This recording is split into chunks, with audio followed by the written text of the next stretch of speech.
श्रोताओं नमस्कार। मैं हूं मंदाकिनी जोशी और मेरे साथ हैं मेरे साथी आर लेखा। लेखा, कैसे हैं आप? नमस्कार। नमस्कार जी मैम, मैं बिल्कुल अच्छा हूँ।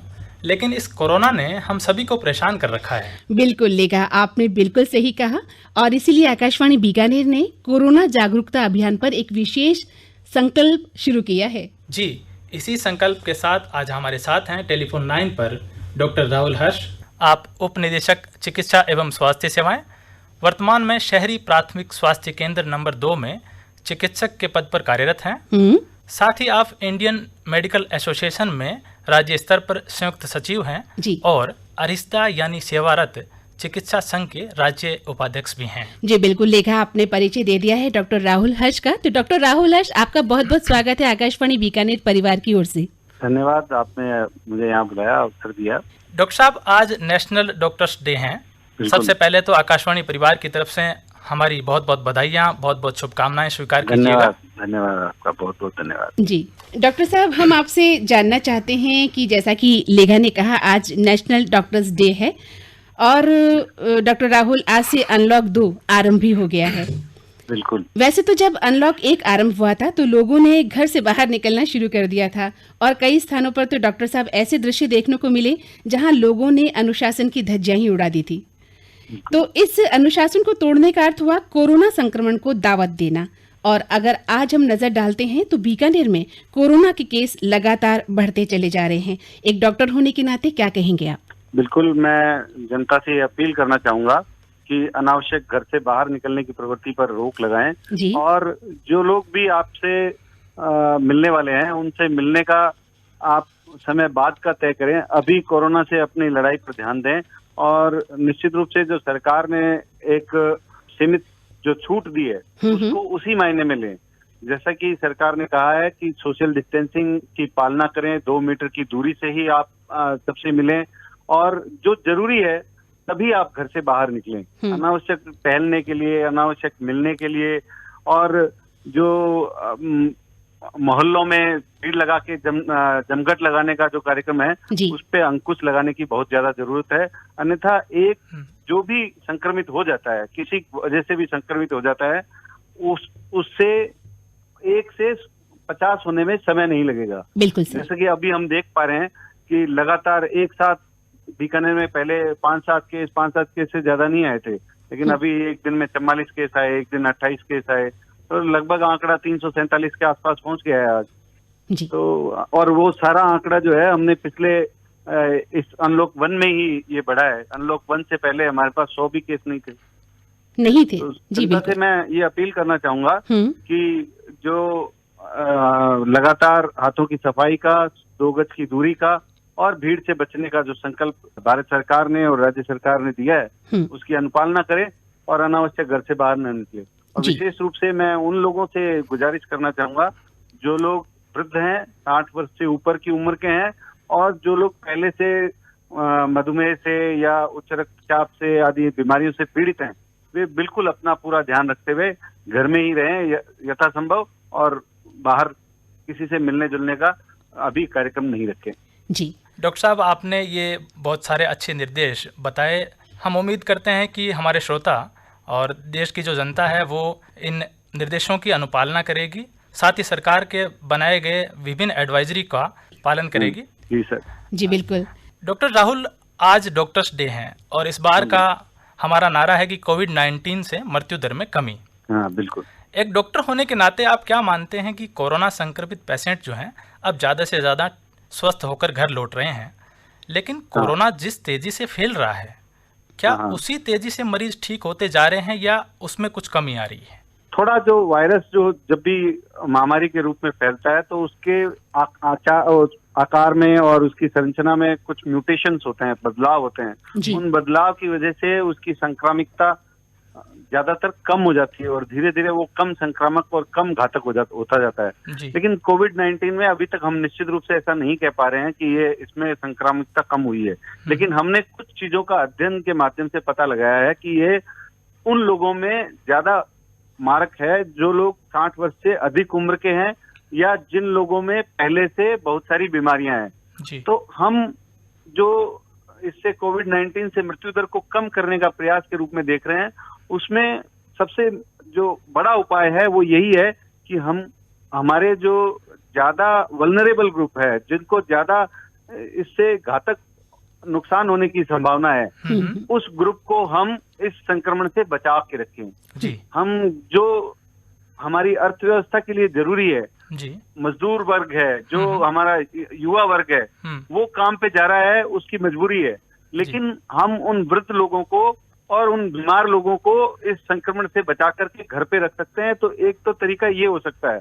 दूसरा, संक्रमण से अगर कोई पीड़ित होता भी है तो हम बेहतर चिकित्सा व्यवस्था के माध्यम से भी उनकी जान बचा सकते हैं।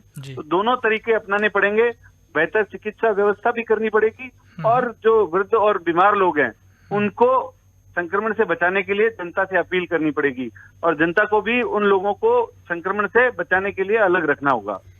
जी बिल्कुल डॉक्टर राहुल, आपने बहुत ही महत्वपूर्ण बात हमसे कही है। जैसा कि आप उपनिदेशक चिकित्सा एवं स्वास्थ्य सेवाएं वर्तमान में शहरी प्राथमिक स्वास्थ्य केंद्र में कार्यरत हैं, आप इंडियन मेडिकल एसोसिएशन में राज्य स्तर पर संयुक्त सचिव हैं, साथ ही आप आरिसदा यानी सेवारत चिकित्सक संघ के राज्य उपाध्यक्ष भी हैं। इतनी सारी महत्वपूर्ण पदों पर आप कार्य कर रहे हैं लगातार।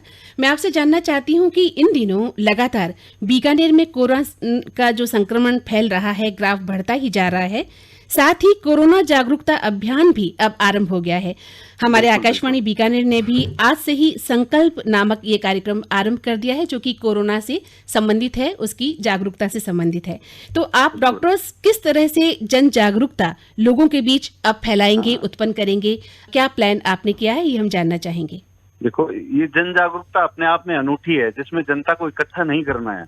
तो हम ये जन जागरूकता जो है हमारे पास जो मरीज आ रहे हैं, जो प्रिंट मीडिया के माध्यम से, सोशल मीडिया के माध्यम से और जो इलेक्ट्रॉनिक मीडिया जैसे वॉइस मीडिया आकाशवाणी है और जो टीवी के माध्यम से जनता को इस बात की जागरूकता जनता में फैलाई जा रही है कि वे जो सोशल डिस्टेंसिंग की पालना करें, अनावश्यक भीड़ भाड़ में जाने से बचें और जो हाथों की सफाई है उसका मानक स्तर से उसका पालना करें। और इस बारे में हम लगातार सोशल मीडिया के माध्यम से लोगों को जानकारी दे रहे हैं कि सही हाथों की स्वच्छता कैसी होनी चाहिए, सही सोशल डिस्टेंसिंग कैसी होनी चाहिए, इस बात की जानकारी हम दे रहे हैं। जी। हम ये चाह रहे हैं कि जनता जो है वो एक ऐसा स्टैंडर्ड तरीका सीखे ताकि वो ना किसी से संक्रमण ले और ना अपने में कोई संक्रमण है तो उसको किसी को दे। जी। तो डॉक्टर साहब, एक सुमन के जो आप लोगों ने हाथ धोने की प्रक्रिया को समझाने का एक तरीका अपनाया है, उसके बारे में थोड़ा सा बताइए। सुमन के एक ऐसा WHO का सुझाया हुआ तरीका है जिसके माध्यम से हम हाथों की पूर्ण सफाई कर सकते हैं। SUMANK जी, सुमन के। इसको हमने शॉर्ट फॉर्म में लोगों को समझाने के लिए लिखा है। S का मतलब है सीधा, सीधा हाथों की सीधे सफाई करते हैं जब हथेलियों से हथेलियों को जोड़कर, तो उसको हम S बोलते हैं, सीधा। और जब हम हाथों के पीछे के हिस्से की सफाई करते हैं उल्टे हाथ की तरफ, तो वो U, उल्टा। दोनों हाथों में अंगुलियां फंसा करके और उसकी ढंग से सफाई करते हैं पीछे की, तो उल्टा। और M यानी मुट्ठी, तो मुट्ठी बांध करके हम और उसके ऊपर से दूसरे हाथ से सफाई करते हैं, तो वो M। A यानी अंगूठा, अंगूठे के ऊपर दूसरे हाथ को अच्छी तरीके से घुमा करके अंगूठे की सफाई करते हैं। और N यानी नाखून, अपने नाखूनों को हथेलियों पर रगड़ के नाखून की अच्छी तरीके से सफाई करें।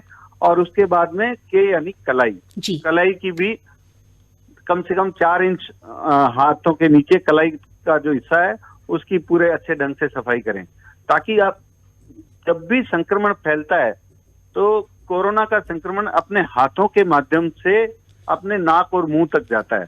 अगर हम हाथों को साफ रखेंगे तो वो संक्रमण आपके हाथों और से नाक और मुंह तक नहीं जाएगा। तो इस तरीके से हम केवल हाथों की अच्छी सफाई से ही इस संक्रमण से बचाव कर सकते हैं। जी, आपने बहुत अच्छी जानकारी हमें दी है सुमन के बारे में कि किस तरह से हम अपने हाथों को साफ कर सकते हैं। क्यों लेगा? जी बिल्कुल मैडम। और डॉक्टर राहुल हर्ष, अभी अनलॉक 2 शुरू हुआ है, तो अनलॉक 2 में आप हमारे श्रोताओं को क्या संदेश देना चाहेंगे? बिल्कुल, अनलॉक 2 सरकार ने जो अनलॉक की प्रक्रिया शुरू की है वो सिर्फ इसलिए शुरू की है कि जो आर्थिक गतिविधियां हैं वो रुके नहीं, जो अर्थ का तंत्र है वो रुके नहीं। लेकिन इसका मतलब ये नहीं है कि सब लोगों को छूट दी है कि वो बाजारों में घूमें, अपनी मनोरंजन के लिए खेल कूद करें। ये सब चीजें सरकार ने बंद रखी हैं और केवल आर्थिक गतिविधियों के लिए ये अनलॉक 2 है और उसको यहीं तक सीमित रखें। लोग बाग बाहर नहीं निकलें और अपना बचाव स्वयं करें। जी, दुनिया में कितने पॉजिटिव आ रहे हैं इसकी चिंता ना करें, आप अपना स्वयं का बचाव कैसे करें इस पे पूरा ध्यान दें। जी, तो डॉक्टर राहुल हर्ष, आप बीकानेर की जनता को जानते हैं। इन दिनों जैसा कि हम देख रहे थे, पिछले दिनों शादी विवाह के अवसर भी चल रहे थे या बहुत सारी ऐसी सम्मेलन हमने देखे जहां लोग बहुत ज़्यादा एकत्रित होकर कहते हैं कि मौज मस्ती कर रहे थे या गोट का आनंद ले रहे थे, ऐसा जैसा कि हम पढ़ रहे थे, सुन रहे थे। हम आपसे कहना चाहेंगे कि आप आकाशवाणी बीकानेर के माध्यम से हमारे उन सभी श्रोताओं को जागरूक करें जो मौज मस्ती में रहना बुरी बात नहीं है, लेकिन कोरोना के संक्रमण काल में जबकि अब अनलॉक 2 आरंभ हो गया है, सरकार ने हमें बहुत सारी हिदायतें दी है। हम उन हिदायतों को किस तरह से माने? बिल्कुल, सरकार ने अपनी तरफ से पूर्ण प्रयास किया। आपको जब तक आपको बातें नहीं समझ में आ रही थी तब तक सरकार ने पूरा लॉकडाउन किया। अब आपकी बातें समझ में आ गई हैं और आप समझते बूझते अगर ऐसी हरकतें या ऐसी आयोजन करते हैं तो आप निश्चित रूप से उस बीमारी को फैलाने में भागीदार बनते हैं। तो मेरा उन सभी से ये अनुरोध है, निवेदन है, जिनके भी घर में शादी है उसको एक व्यक्तिगत आयोजन माने और सरकार की गाइडलाइंस की पूर्ण पालना करते हुए जितने लोग सरकार ने अनुमति किए हैं उससे अधिक लोगों को न तो बुलाएं न शामिल करें। खुशियां अपनी जगह हैं, इन खुशियों को सेलिब्रेट करना है हमें, लेकिन इस बीमारी के निकल जाने के बाद, और बहुत लंबा समय नहीं लगेगा। मेरा ये विश्वास है कि हम बहुत जल्दी इससे जीत हासिल करेंगे और हम फिर से उसी खुशियों के वातावरण में वापस जाएंगे। लेकिन तब तक मैं सभी से ये अनुरोध करूंगा कि आप प्लीज माने और सरकार की जो भी गाइडलाइंस है उनकी पूर्ण पालना करें। जी, तो डॉक्टर राहुल हर्ष, आपका बहुत बहुत आभार। आपने अपना अमूल्य वक्त हमें दिया और कोरोना जागरूकता अभियान पर अपने विचार रखे हमारे मंच से। मैं एक छोटी सी बात जरूर कहना चाहूंगा। जी बिल्कुल। मैं एक अनुरोध करता हूँ, सभी से करता हूँ कि आप ये मान के चलें कि मुझे कोरोना है और मुझे किसी को नहीं देना है। जी। और आप ये भी मान के चलें कि आपके पास आने वाले हर व्यक्ति को कोरोना है और आपको उससे नहीं लेना है। जी बिल्कुल। तो जब हम ये मान के चलेंगे तो अपने आप अपने दिमाग में सोशल डिस्टेंसिंग भी आएगी, मास्क भी आएगा और हाथों का सफाई भी आएगी। तो हम ये मान के चले, हम जबकि हम शहर में जो भी लोग हैं या जो बाहर के भी जो भी लोग हैं वो ये मान के चलते हैं कि मुझे हो ही नहीं सकता, जी बिल्कुल, मुझे कोरोना थोड़ी हो सकता है।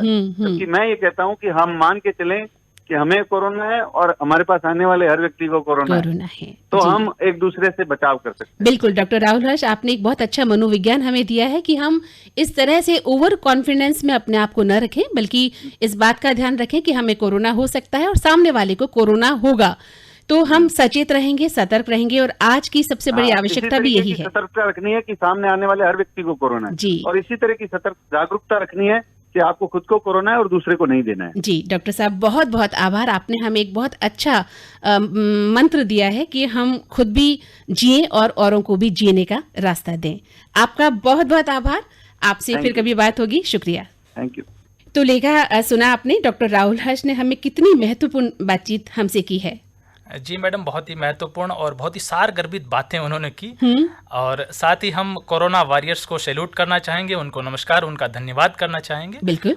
अपने श्रोताओं को तो मैं यही कहना चाहूँगा कि श्रोताओं, जान है तो जहान है, और अनलॉक 2 में हमें बहुत ही सावधानी और सतर्कता के साथ जीवन जीना है। बिल्कुल लेगा, तुमने बिल्कुल सही कहा। इस समय हम घर पर ज्यादा रहें, जरूरी हो तभी घर से बाहर निकलें। ये अलग बात है कि हमें नौकरी के लिए घर से निकलना है, काम के लिए घर से निकलना है, लेकिन हमें सतर्क होकर निकलना होगा और ये संकल्प लेना है कि कोरोना मुक्त समाज के लिए अपना महत्वपूर्ण योगदान हम देंगे। जी हाँ, कोरोना को हराना है और मानवता को जिताना है। तो अब संकल्प के इस अंक से मंदाकिनी जोशी और आर लेखा को दे आज्ञा। नमस्कार।